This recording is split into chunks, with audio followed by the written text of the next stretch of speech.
Hey, it's your boy BrogiNaric back again with another review. And in this video, we're going to be talking about Chip and Dale Rescue Rangers, the new Disney Plus exclusive that recently dropped and was directed by Akiva Schaffer, one of the members of the Lonely Island. I don't know if you remember that group. They were a parody rap rock group back in the day on SNL with Andy Samberg and his two other friends. And they're there to help along to make this movie, which is a big ball of nostalgia and 90s cameos, and it's commentating on celebrity and what happens when you were famous and you're trying to get back into the groove.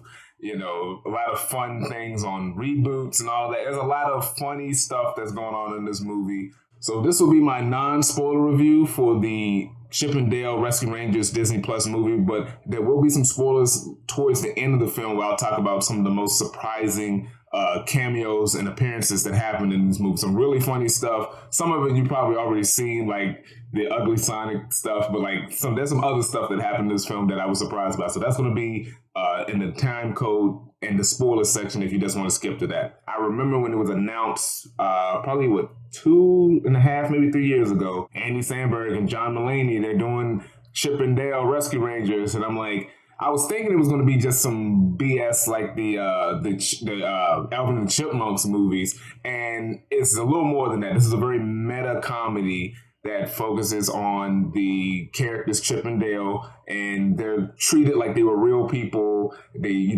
had their show back in the day, and now they split up, going different ways, and over time they've made different life decisions, and they come back when one of their cast members, Monterey Jack, needs some help, and he ends up missing, and they stumble upon this weird crime spree that's going on with all these different cartoon characters are being disappearing, and there's some weird black market stuff going on, and Chip and Dale have to reunite and end up saving the day.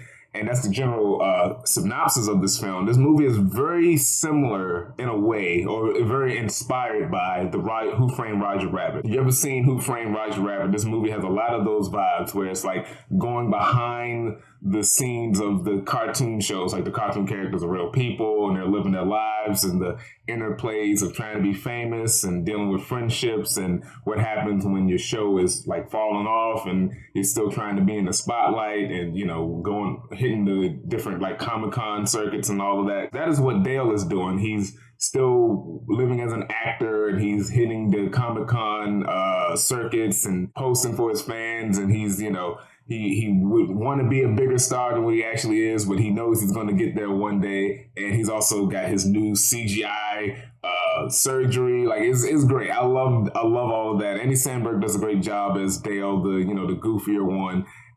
But he does misses his friend Chip, and Chip is voiced by John Mulaney.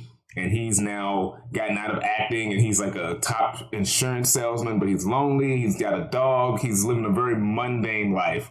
But he was, the star of, he considered himself to be the lead star of that ensemble group. And he was kind of an ass to Dale back in the day, which I was a little surprised at how much they made Dale a jerk, but knowing how John Mulaney can play that character, it works. The dynamics between the two I thought was great. The movie really focuses on a lot of humor with Hollywood tropes of reboots and Hollywood making all these crazy movies. There's a lot of crazy funny movie posters in the backgrounds and stuff like that. And another thing that they do, which is very similar to the cartoon The Amazing World of Gumball, is they have various styles of animation throughout. You have Dale as the CG version. You got Chip as, he's still CG, but it's supposed to make it seem like he's 2D animation. You got sock puppets. You also have Chief Putty, who was voiced by J.K. Simmons, who's kind of like Gumby, and he's that sort of stop motion style animation. You kind of have some anime looking-ish characters. You have your CGI characters. They talk about the uncanny valley, where you have your things where it looks realistic but it still doesn't look right type of vibe. You get that with the character Bob, who is played by Seth Rogen, and he's this weird CGI Hobbit guy, and he's got the Polar Express dead eyes. That stuff is great. A lot of fun stuff about that, about annoying movie tropes, or old characters are now coming back, so they have to rap. You get stuff about that. You get stuff about wanting, stuff about like bad things that didn't work out and them coming back in different ways. Like it's some interesting stuff.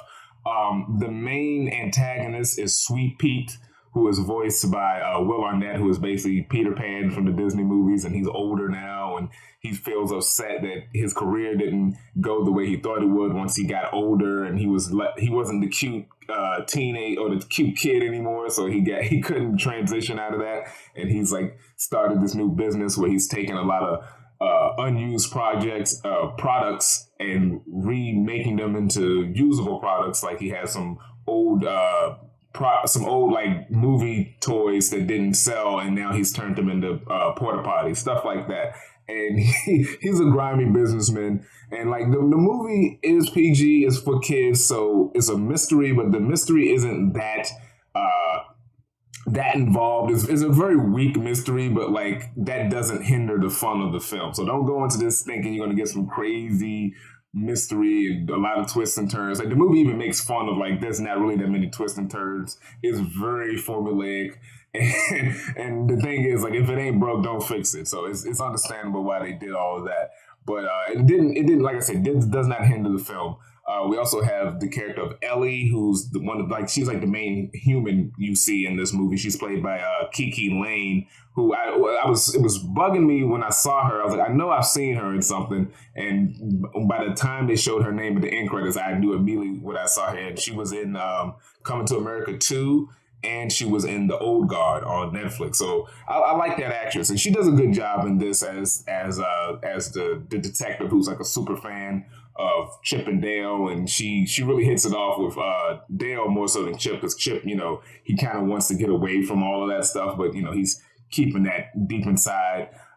We do get a lot, and I do mean a lot of funny shout outs and cameos from various different cartoons that I was never thought I would see in a Disney film. Because, if you don't know the history of Roger Rabbit, there was a big battle between Warner Brothers and Disney where they allowed Bugs Bunny and Mickey Mouse to be in the movie, but they can only be in the movie at the same time for a certain amount of time in the movie, and neither one could like come off as better than the other. So sometimes Disney can be very restrictive about who they work with or allow certain things to be in and out of their movies. But this movie really went above and beyond with various cameos from characters that I never thought I would see in a Disney movie. If I would have to give this movie a grade, I would give it B+ or an 8 out of 10. Very fun movie, very quick and easy movie to watch by yourself or with your kids. Very rewatchable too. I've seen this movie twice now, and I enjoyed it on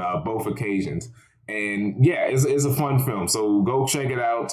If you got Disney Plus, it's an easy thing to watch.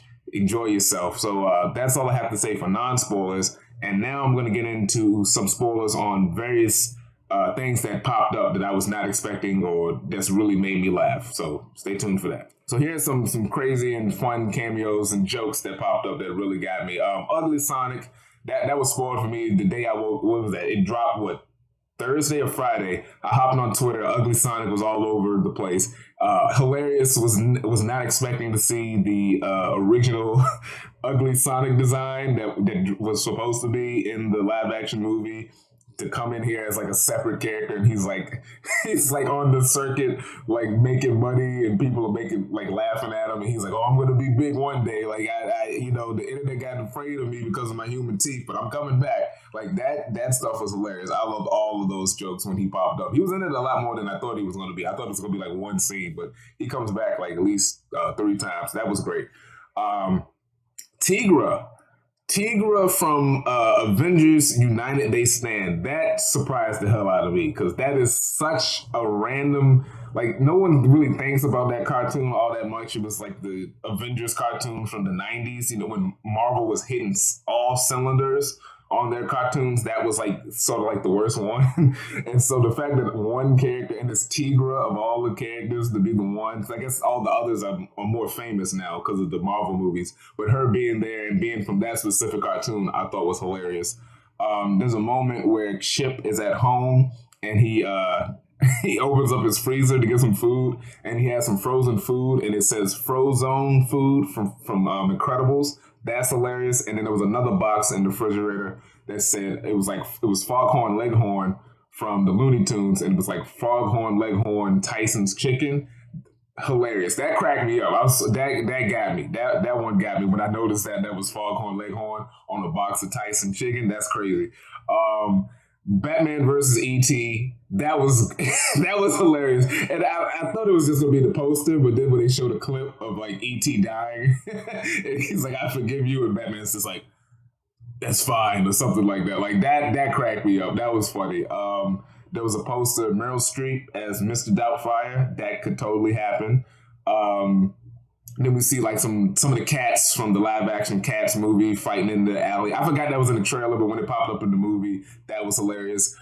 There was a poster for Lego Les Miserables, which is that play that's like, I guess, around the French Revolution or something, and it's very gritty and depressing.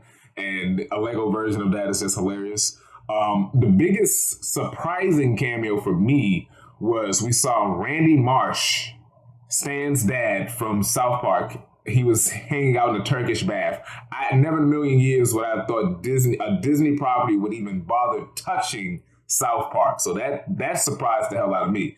And it was just, Randy sitting there in the Turkish bath, but still, that's the fact that Disney would even associate with South Park is crazy. There was also a Paul Rudd cameo, which was pretty funny, where he he had the joke where he was there for Ant-Man, but he was saying originally the movie was going to be Aunt-Man, A-U-N-T Man. That was low-hanging fruit, but it was funny.